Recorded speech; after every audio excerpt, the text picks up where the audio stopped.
Ang lihim ng mapalad na mga panalangin sa umaga na nagpapalabas ng mga himala. May mga pagkakataon na hindi ko mapigilan ang pagtatanong kung ano ang hitsura ng langit. Ayon sa Biblia, sa unang sulat ni Korinto, taludtod 2, bersikulo 9, ang mga bagay na hindi nakita ng mata, ni narinig ng tainga, ni hindi pumasok sa isip ng tao, ay ang mga bagay na inihanda ng Diyos para sa mga umiibig sa Kanya. Ang ganda ng langit ay lampas sa ating imahinasyon. Paano natin maiisip ang isang mundo kung saan aalisin ng Panginoon ang bawat luha sa ating mga mata? Isang lugar kung saan ang kamatayan ay hindi na umiiral. Isang lugar na walang kalungkutan, walang paghihirap, walang pagdadalamhati. Mahirap unawain ang langit dahil ito'y ganap na kabaligtaran ng ating karanasan dito sa lupa. Nasanay tayo sa sakit, naging pamilyar sa mga luha. Ang mga tao ay umiiyak kapag nasasaktan, kapag nakakatanggap ng masamang balita. Ngunit ang langit ay isang bagong realidad, isang realidad na banal at nakasentro sa presensya ng Diyos, nakasingningning ng langit mismo. Isang kamanghamanghang lugar. Ito ay humahantong din sa akin sa pag-iisip tungkol sa impyerno. Para sa akin, ang dahilan kung bakit ang impyerno ay isang napakalaking lugar ay dahil sa paghihiwalay mula sa Diyos, mula sa presensya ni Hesukristo, mula sa Kanyang awa, mula sa Kanyang pagmamahal at biyaya. Tingnan nyo, ang impyerno ay hindi ang apoy, hindi ang dyablo, ngunit ang walang hanggang paghihiwalay mula sa Diyos. Maraming Kristiyano ang nahihirapan na unawain ang konsepto ng impyerno. Maaaring marinig natin ang mga mensahe tungkol sa langit buong araw, ngunit ayaw nating marinig ang katotohanan tungkol sa impyerno. Ipapakita ko sa inyo kung ano ang sinasabi ng Biblia sa 2 Pedro 4, bersikulo 9. Ang Panginoon ay hindi nagpapabagal sa pagganap ng Kanyang mga pangako, gaya ng inaakala ng ilan na mabagal, ngunit may hindi kapanipaniwalang pasensya para sa inyo, na hindi niya nais na ang sinuman ay mapahamak, ngunit na ang lahat ay makapagbago ng kanilang mga puso. Ang Diyos ay hindi nagnanais na tayo ay mapunta sa impyerno. Hindi niya nais na tayo ay malayo sa Kanya magpakailanman. Hindi. Nais niyang magbago tayo, magbago ng ating mga puso, at lumayo sa kasalanan, at bumaling kay Hesukristo. Ang tanging daan patungo sa langit ay si Hesukristo, sinasabi sa Marcos 9, bersikulo 43. At kung ang iyong kamay ay nagiging dahilan ng iyong pagkasala, putulin mo ito, mas mabuti na ikaw ay pumasok sa buhay na may kapansanan kaysa sa dalhin ang dalawang kamay mong mapunta sa impyerno sa apoy na hindi napapatay. Sinabi ng Biblia na mas mabuti pang alisin ang anumang nagiging sanhi ng pagkasala kaysa sa mapunta sa impyerno. May dalawang pagpipilian lamang, alinman ay pipiliin natin si Hesukristo o pipiliin natin ang dyablo. Alinman ay pipiliin natin ang walang hanggang buhay o ang walang hanggang paghihiwalay mula sa Diyos. Atin ng mga desisyon ginagawa araw-araw. Anuman ang manalangin ka o hindi, ikaw ay gumagawa ng desisyon. Anuman ang pagbabasa at pagninilay mo sa salita ng Diyos o hindi, ikaw ay gumagawa ng desisyon. Anuman ang pagtulong mo sa mga mahihirap, pagpapatotoo, pagsasalita sa isang hindi naniniwala tungkol kay Kristo o hindi, ikaw ay gumagawa ng desisyon. Ngayon, manalangin tayo. Ama kong Diyos, at Panginoong tagapagligtas na si Hesukristo, Ikaw ang aking pinagpala na pag-asa. Ikaw ang darating na hari. Ikaw ang magmamahari at magraraga sa lahat ng panahon. Ama, sinasabi sa akin ng iyong salita na kung ang aking kamay ang dahilan ng aking pagkasala, dapat kong putulin ito. At kung ang aking mata ang dahilan ng aking pagkasala, dapat kong alisin ito. Panginoong Hesus, ipinamamanhik ko sa iyo na buksan mo ang aking mga mata. Diyos, tulungan mo akong makilala ang anumang bagay at lahat ng bagay na nagiging dahilan ng aking pagkasala, kung ito ay isang relasyon o pagkakaibigan na humahantong sa akin sa kasalanan. Diyos, tulungan mo akong putulin ito. Kung may anumang bagay na nakaka-impluwensya sa akin patungo sa kasalanan, tulungan mo akong makilala ito at alisin ito sa aking buhay. Pinipili ko po kayo, Panginoong Hesus. Pinipili kong maglingkod sa inyo at sa inyo lamang. Panginoon, pinipili kong ilaan ang lahat sa inyo. Ama, pinipili kong isuko ang mundong ito at hawakan ang inyo. Sinabi ng Colossus 3, talata 1 at 2. Kaya kung kayo'y binuhay kasama ni Kristo, hanapin ninyo ang mga bagay na nasa itaas, kung saan si Kristo ay nakaupo sa kanan ng Diyos. Itakda ninyong layunin ang inyong isipan at manatili sa mga bagay na nasa itaas, ang mga bagay sa langit, at hindi sa mga bagay na nasa lupa, na may pansamantalang halaga lamang. Walang pakinabang sa akin ang tumingin sa iba pa, maliban sa iyo, Jesus. Walang pakinabang sa akin ang paghabol sa pansamantalang bagay sa mundo. Walang halaga sa akin ang paghabol sa mga bagay ng mundo na nawawala ang halaga at naglalaho. Kaya naman, ipinamamanhik ko sa iyo na tulungan mo akong ituloy ang katuwiran. Diyos, tulungan mo akong ituloy ang kabanalan at itabi ang aking mga kayamanan sa langit. Espiritu Santo, sana maimpluwensyahan mo ako araw-araw. Tulungan mo akong itakda ang aking isipan kay Hesukristo. Espiritu Santo, tulungan mo akong itakda ang aking isipan sa buhay na walang hanggan at sa mga bagay na nasa itaas, at hindi mapahamak ng aking pangaraw-araw na buhay at ng mga bagay sa mundo. Sinasabi ng iyong salita sa Apokalipsis 22, talata 11 at 12, ang hindi matuwid ay hayaang maging hindi matuwid pa rin ang marumi, ay hayaang maging marumi pa rin ang matuwid, ay hayaang maging matuwid pa rin ang banal, ay hayaang maging banal pa rin. At narito ako'y darating ng mabilis, at ang aking gantimpala ay kasama ko upang ibigay sa bawat isa ayon sa kanyang gawa. Panginoong Jesus, habang ginagawa ko ang aking buhay, naghihintay sa iyong pagbabalik. Panginoon, ipinamamanhik ko sa iyo na ibigay mo sa akin ang biyaya at lakas upang labanan ang mabuting pakikibaka ng pananampalataya. Kung ako ay bumagsak, iangat mo ako. Kung ako ay nagsisimulang lumubog, Diyos, ipinamamanhik ko sa iyo na iangat mo ako at ilagay mo ako sa mas mataas na lupa. Kung ako ay nagsisimulang maglayo, Diyos, panatilihin mo akong nakaangkla sa iyong salita. Nakaangkla sa iyong mga pangako. Panginoon, pinupuri ko ang iyong pangalan, Jesus. Alam kong ikaw ang darating na hari. Pinagpapala ko ang iyong pangalan, Panginoon, at pinasasalamatan kita sa pakikinig sa panalangin ito. Sa pangalan ni Jesus, ipinamamanhik ko. Amen. Sino ang iyong pinagkakatiwalaan kapag nagiging mahirap ang buhay? Sino ang iyong pinagkakatiwalaan kapag wala kang nakikitang kundi problema at kaguluhan sa paligid mo? Sino ang iyong pinagkakatiwalaan kapag wala kang lakas? Sino ang iyong pinagkakatiwalaan kapag nahaharap ka sa mga kalagayan na wala kang magagawa? Sa ngayon, ang mga tao ay nagtungo sa pagnanais kong hikayatin kayong magtiwala sa Diyos. Magtiwala sa Diyos na nagbigay sa atin ng mga kahangahangang pangako sa Biblia, mga pangako na dapat iangat tayo kapag sinubukan ng buhay na ibagsak tayo, mga pangako na dapat magdala ng kapayapaan sa ating mga puso, kahit na ang ating panlabas na kapaligiran ay magulong. Ang mga pangako ng Diyos ang dapat nating pagkatiwalaan. Dahil ang Diyos ay isang tapat na Diyos. Siya ang Diyos na tinutupad ang kanyang salita, dahil siya ang katotohanan. Ngayon, ipinamamanhik ko na ang mensaheng ito ay magsisilbing paalala sa bawat mananampalataya na nakikinig.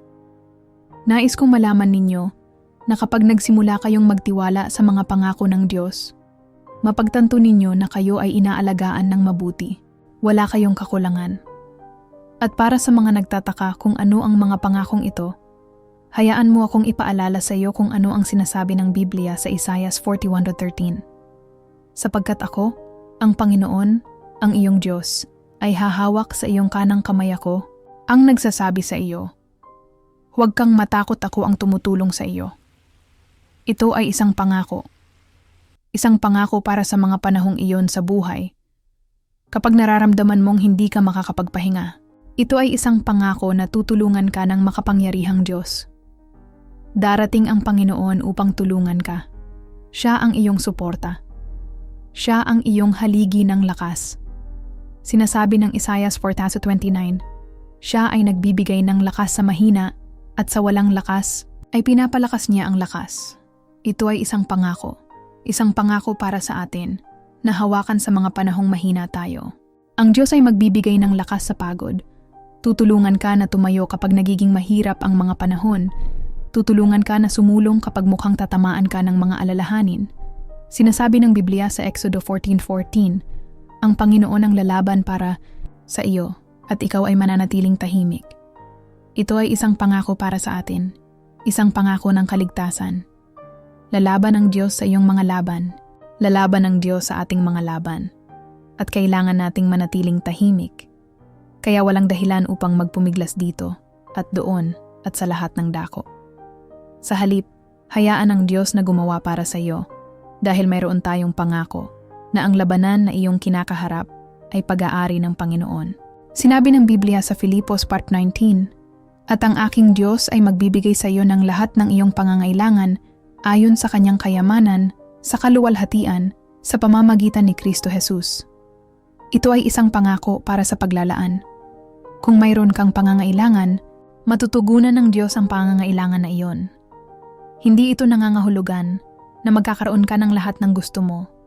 Ngunit sa pamamagitan ni Kristo Jesus, magkakaroon ka ng lahat ng kailangan mo. Kaya hinihikayat kita na makilala ang mga pangako ng Diyos, makilala ang mga ito, at hawakan ang mga pangako niya. Ngayon, manalangin tayo. Panginoong Jesus, purihin ka. Panginoon, purihin ka. Pinasasalamatan kita sa maraming pangako sa iyong salita. Sinasabi ng iyong salita sa Deuteronomio 3:18, at ang Panginoon ay siyang nasa unahan mo, siya ay magiging kasama mo, hindi ka niya iiwan, ni iiwan ka man. Huwag kang matakot, ni huwag kang magalala. Pinupuri ko po kayo, Panginoon, dahil ipinangako ninyong mamuna sa akin. Ipinangako ninyong sasamahan ako. Ipinangako ninyong hindi niyo ako iiwan o iiwan. Dahil dito, ako'y magagalak. Sinasabi ng iyong salita sa awit 328, tuturuan kita at ituturo sa iyo ang daan na dapat mong tahakin. Gagabayan kita sa aking mata. Panginoon, hahawakan ko ang pangakong ito. Magtitiwala ako sa iyo at sa iyong salita. Gabayan mo ako, Panginoon, kapag hindi ko alam kung aling direksyon ang pupuntahan. Iilawan mo ang aking mga mata. Turuan mo ako, Panginoong Jesus. Tulungan mo akong maging masunurin sa iyong salita. Ayusin ang aking mga hakbang sa lahat ng aking ginagawa. Maging ang aking Diyos. Buksan ang tamang pintuan para sa akin, Ama, at isara ang maling pintuan. Dalhin ang tamang pagkakataon sa aking daan, Ama.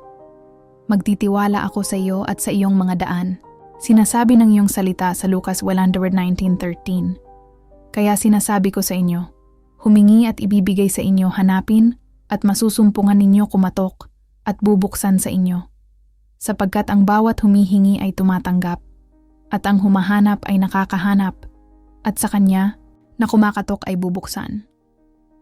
Kung ang isang anak ay humihingi ng tinapay sa alinmang ama sa inyo, magbibigay ba siya sa kanya ng bato? O kung humihingi siya ng isda, magbibigay ba siya sa kanya ng ahas sa halip na isda? O kung humihingi siya ng itlog, mag-aalok ba siya sa kanya ng alakdan? Kung kayo, na masasama, ay marunong magbigay ng mabubuting kaloob sa inyong mga anak, gaano pa kaya ang inyong Ama sa langit ay magbibigay ng Espiritu Santo sa mga humihingi sa Kanya? Salamat sa Ama sa pangakong ito. Ikaw ay isang Ama na mabuti at alam mo kung paano magbigay ng mabubuting kaloob sa iyong mga anak. Kaya, Hari Jesus, magtitiwala ako sa iyo kapag nagiging mahirap ang buhay. Magtitiwala ako sa iyo kapag nakakita ako nang wala kundi problema at kaguluhan sa paligid ko. Magtitiwala ako sa iyo kapag wala akong lakas. Para sa lahat ng aking pangangailangan, hahanapin kita, hihilingin kita, at tatawag sa pintuan ng langit. Inilagay ko ang aking pananampalataya sa iyo, Panginoon, at ganap na magtitiwala sa isang Diyos na tapat sa Kanyang salita. Ang iyong mga pangako ay nagpapataas sa akin kapag sinubukan ng buhay na ibagsak ako. Ang iyong mga pangako ay nagdadala ng kapayapaan sa aking puso kahit na ang aking panlabas na kapaligiran ay magulong at magulong. Pinupuri ko po kayo, Panginoon. Ipinangako ninyo sa akin na kapag dumaan ako sa tubig, ikaw ay magiging kasama ko, at kapag dumaan ako sa mga ilog, hindi nila ako dadalhin. Kapag naglakad ako sa apoy, hindi ako masusunog at ang apoy ay hindi ako susunugin. Dahil ikaw ay nasa akin, Hari Jesus. Tiyak na kung ikaw ay nasa akin, walang makapagbabaligtad sa akin. Salamat sa pakikinig sa aking panalangin. Purihin ka, Panginoon. Purihin ka. Sa pangalan ni Jesus, ipinamamanhik ko. Amen. May nakita ka na bang isang profesional na musikero ng piano na tumugtog? May narinig ka na bang paraan ng pag-utos nila sa mga susi ng instrumento? Nakita mo na ba kung gaano kadali ang hitsura nila habang sila ay naglilisan sa piano? Kapag nakita natin ang isang musikero ng piano na tumutugtog, nakikita natin ang kanilang pagganap bilang isang natapos na gawa. Ngunit sa likod nila ay taon at taon ng pagsasanay. Sa likod nila ay taon at taon ng paggawa ng parehong bagay ng paulit-ulit, araw-araw. Nag-develop sila ng malakas na ugali, mga ugali na sa huli ay tumutulong sa kanila na makamit ang mga kahangahangang bagay. Nakikita mo ang iyong mga pangaraw-araw na ugali kung ano ang ginagawa mo araw-araw. Ito ay bumubuo ng mas malaki kaysa sa iyong iniisip. Isa-alang-alang ang konsepto ng pag-aani at pagtatanim. Sinasabi ng Galatia 6:8, sapagkat ang nagtatanim para sa kanyang sariling laman ay aanihin ang kabulukan mula sa laman, ngunit ang nagtatanim para sa espiritu ay aanihin ang buhay na walang hanggan mula sa espiritu. Kaya isipin ito sa ganitong paraan. Kung ang iyong ugali araw-araw ay pagsasamantala sa laman, kung ito ay pamumuhunan sa laman, kung gayon, sinasabi ng Biblia na aanihin mo ang kabulukan. Dahil ang lahat ng bagay na may kaugnayan sa laman ay pansamantala. Sila ay maglalaho. Gayunpaman, kapag nagtatanim ka sa espiritu, nangangahulugan ito na araw-araw ay nagtatrabaho ka sa mga bagay na nagpapasaya sa Diyos. Nagtatrabaho ka sa pagpipigil sa sarili. Nagtatrabaho ka sa pagmamahal sa iyong kapwa. Nagdarasal ka. Nagninilay ka sa Biblia at sa mga santo. Naniniwala ako na kailangan nating bumuo ng malakas na mga ugali ng Diyos. Sinasabi ng Biblia sa Galatia 6:9, huwag tayong pagod sa paggawa ng mabuti, sapagkat sa tamang panahon ay aanihin natin ang ating ani kung hindi tayo susuko. Huwag kayong magsawa sa paggawa ng mabuti araw-araw. Mga tao ng Diyos, kailangan nating bumuo ng matatag na gawain na matatag na nakasentro kay Hesukristo. At isa sa mga pangunahing ugali na kailangan nating bumuo ay ang pangaraw-araw na pakikipag-ugnayan sa Espiritu Santo. Sinasabi ng Amplified Translation para sa Efeso 5:18, huwag kayong maging lasing sa alak, sapagkat iyon ay kasamaan, kabulukan, kamangmangan, ngunit punuin ang inyong sarili ng Espiritu Santo at patuloy na gabayan ng Espiritu Santo.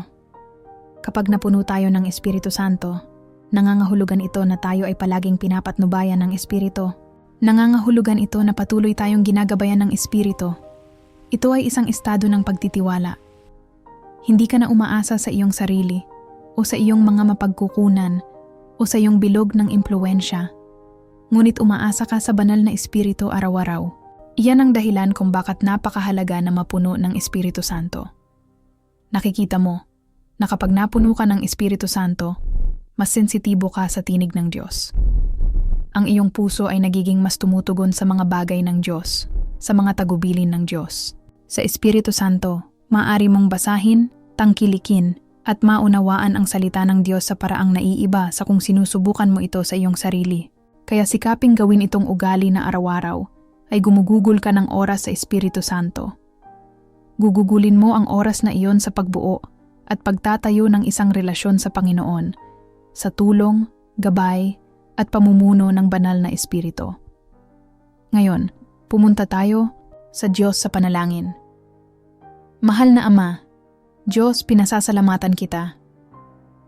Pinaparangalan kita at pinupuri kita, Panginoon. Pinasasalamatan kita sa pagiging higit pa sa sapat at lahat ng kailangan ko. Diyos, pinasasalamatan kita sa pagbibigay sa akin ng buhay, kalusugan, at isa pang pagkakataon.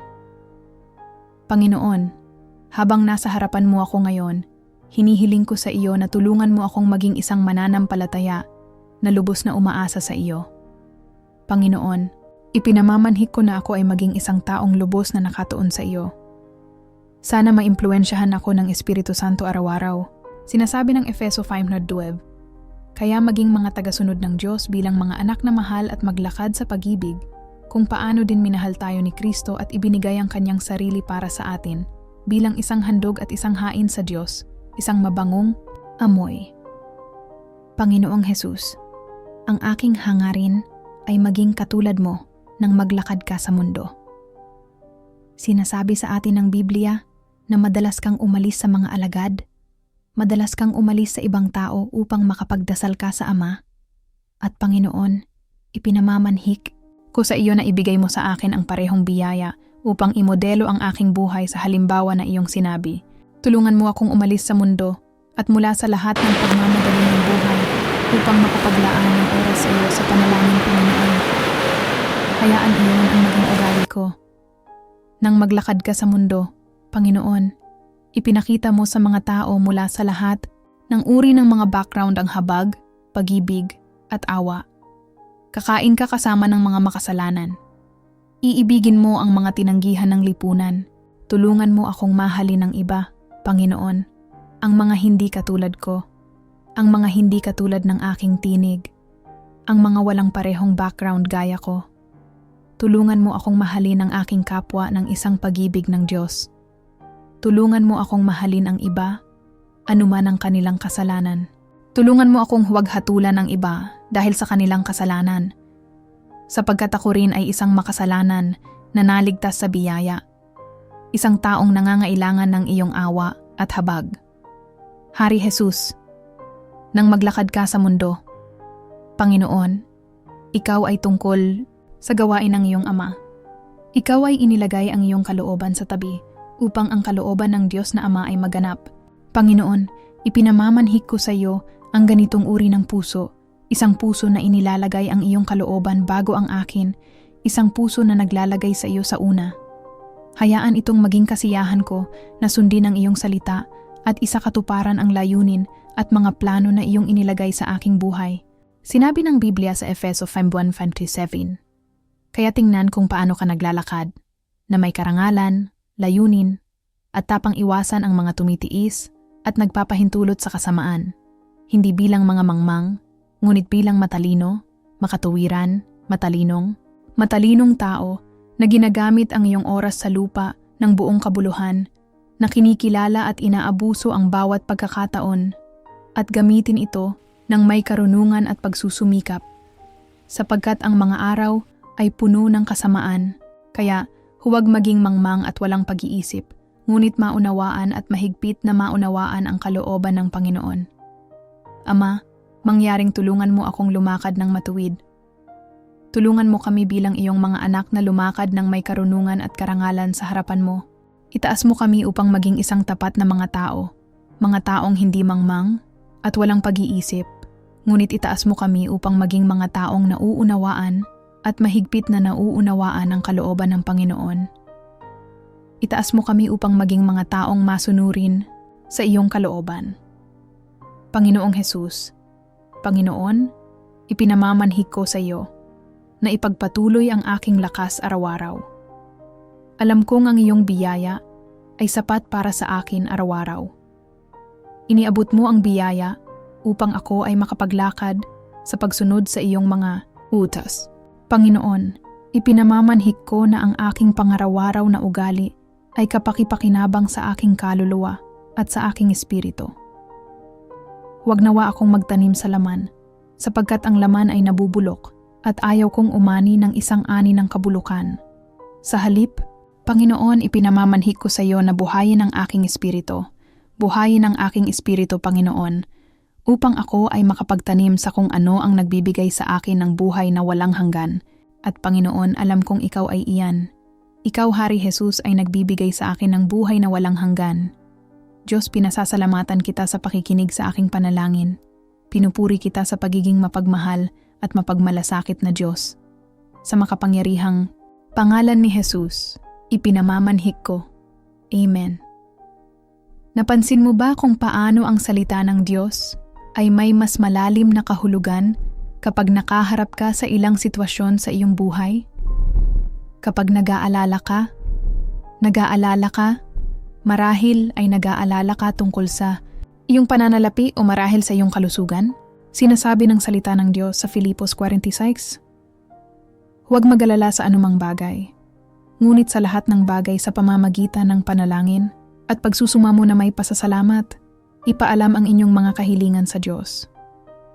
Paano kung nararamdaman mong nagbabanta ka o nahaharap sa isang bagay na nagdudulot sa iyo ng takot? Sinasabi ng Biblia sa 1 Timoteo 3:17, sapagkat hindi niya tayo binigyan ng espiritu ng takot, kundi ng kapangyarihan at ng pag-ibig at ng maayos na pag-iisip. Marahil ay nag-aalala ka sa loob, marahil ang iyong puso ay nababagabag. Sinasabi ng 141, huwag mag-alala ang inyong puso. Kayo ay naniniwala sa Diyos, maniwala din kayo sa akin. Hinihikayat ko kayo ngayon na makilala ang salita ng Diyos para sa inyong sarili. Kumuha ng salita ng Diyos sa loob mo. Basahin ang kasulatan ng madalas hanggat maaari. Memorize ang mga talata sa Biblia at pagnilayan ang mga ito ng madalas hanggat maaari. Ito ay mga pangunahing bagay na dapat nating gawin bilang mga Kristiyano. At ang mga dahilan kung bakit dapat nating gawin ito ay sinabi sa atin sa Josue 18, na ang aklat na ito ng kautusan ay hindi mawawala sa iyong bibig. Ngunit pag-iisipan mo ito araw at gabi upang masunod mo ang lahat ng isinulat dito. Sapagkat kung gayon ay magiging matagumpay ang iyong daan at magkakaroon ka ng magandang tagumpay. Ang kahalagahan ng salita ng Diyos ay malinaw din sa Colosas 3:16 na nagsasabi, hayaan ang salita ni Kristo ay manirahan sa inyo nang sagana sa lahat ng karunungan na nagtuturo at nagpapaalala sa isa't isa sa mga awit at mga himno at mga espiritual na awit na kumakanta sa inyong mga puso sa Panginoon. At kung nagtataka ka kung bakit ang salita ng Diyos ay napakahalaga, ito ay dahil sa kalawakan nito. Ang salita ng Diyos ay tumayo sa pagsubok ng panahon at sinabi sa atin sa Mateo 2:35, ang langit at lupa ay dadaan, ngunit ang aking mga salita ay hindi dadaan. Isa pang dahilan kung bakit ang salita ng Diyos ay napakahalaga ay dahil ito ay naglilinis. Ito ay nagbabago sa isipan ng makasalanan. Ito ay muling itinatayo ang puso ng makasalanan. Sinasabi ng awit 11:9-9-9-16, paano ang isang binata ay linisin ang kanyang daan sa pamamagitan ng pag-ingat sa iyong salita? Sa buong puso ko, hinanap kita, huwag mong hayaan akong lumihis sa iyong mga utos. Ang iyong salita ay itinago ko sa aking puso upang hindi ako makasalalaban sa iyo. Pinagpala ka, Panginoon, turuan mo ako ng iyong mga kautusan. Sa aking mga labi ay ipinahayag ko ang lahat ng mga hatol ng iyong bibig. Natuwa ako sa daan ng iyong mga patotoo, gaya ng lahat ng kayamanan. Pag-iisipan ko ang iyong mga utos at pag-iisipan ang iyong mga daan. Kasiyahan ko ang iyong mga kautusan. Hindi ko malilimutan ang iyong salita. Ngayon, manalangin tayo. Panginoong Hesus, tulungan mo kaming panatilihin ang iyong salita. Tulungan mo akong itago ang iyong salita sa mga silid ng aking puso. Ipinamamanhik ko na hindi ko lang malalaman ang iyong salita, ngunit makalakad ako sa iyong salita. Tulungan mo akong maingat na sundin ang iyong mga utos upang ang lahat ng aking mga daan ay mapatnubayan ng iyo. Tulungan mo akong sundin ang iyong mga kautusan. Nawa ang iyong salita ay mangakit sa aking puso. Ipinamamanhik ko na ako ay maging isang taong tunay na nabubuhay sa pagsunod sa iyong salita. Nawa ang iyong salita ay hamunin ako upang hindi ako mabuhay ng isang buhay ng pagkukunwari kung saan ako ay maaaring magangkin na maging isang Kristiyano, ngunit hindi ako isang tagapagpatupad ng salita. Sa halip, Ama, ipinamamanhik ko na ako ay mabuhay at sundin ang iyong salita ng buong puso. Buksan ang aking mga mata sa espiritu upang makita ko ang lahat ng mga kahangahangang paghahayag at mga pangako na nasa iyong salita. Ipinamamanhik ko na itulak mo ako sa pamamagitan ng banal na espiritu upang pagnilayan ang salita ng Diyos.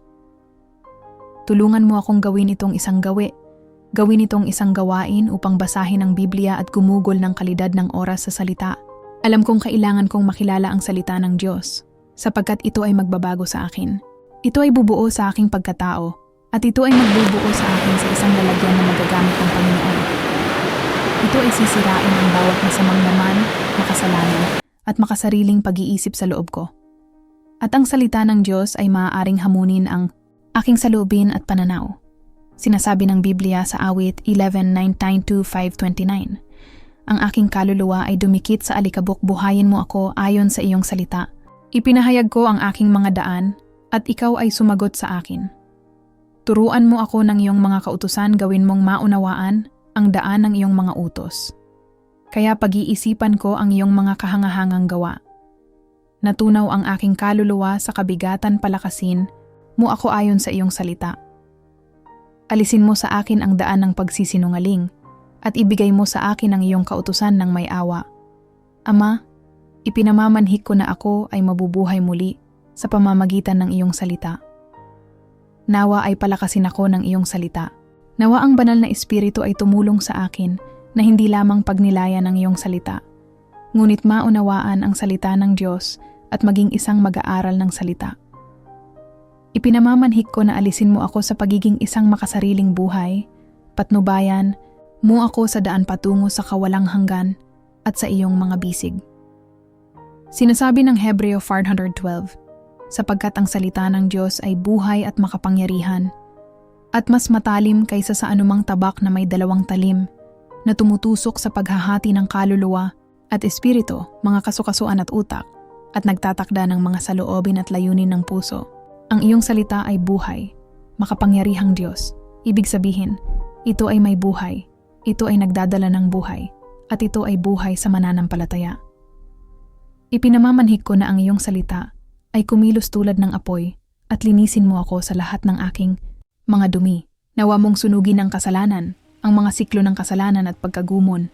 Panginoon, tulad ng martilyo, ipinamamanhik ko na ang iyong salita ay sirain ang anumang masasamang kuta sa aking buhay. At ipinamamanhik ko na ito ay bumuo at palakasin ang isang mabuting pagkatao sa akin. Nawa ang iyong salita ay kumilos tulad ng salamin upang ipakita ang aking mga bahid laban sa tunay na pagkakahawig ni Kristo. At tulad ng lampara at ilaw na nagtuturo sa atin sa kadiliman, nawa ang iyong salita ay magbigay sa akin ng direksyon at ihayag ang layunin sa aking buhay.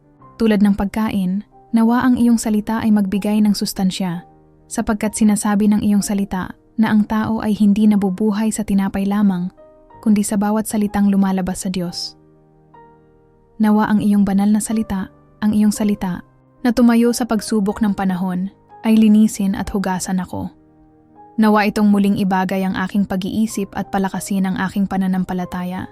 Sinasabi ng awit, Ilanladaman 9:168-172, pinananatili ko ang iyong mga utos at mga patotoo, sapagkat ang lahat ng aking mga daan ay nasa harap mo. Hayaan ang aking sigaw ay dumating sa harap mo. Panginoon, bigyan mo ako ng pangunawa ayon sa iyong salita. Hayaan ang aking pagsusumamo ay dumating sa harap mo. Panginoon, iligtas mo ako ayon sa iyong salita. Ang aking mga labi ay magpapahayag ng pagpupuri sa iyo. Turuan mo ako ng iyong mga kautusan. Ang aking dila ay magsasalita ng iyong salita, sapagkat ang lahat ng iyong mga utos ay katuwiran. Pinagpapala ko ang iyong pangalan at pinupuri kita, Hari Jesus. Salamat sa pakikinig sa panalangin ito sa makapangyarihang pangalan ni Jesus. Ipinamamanhik ko.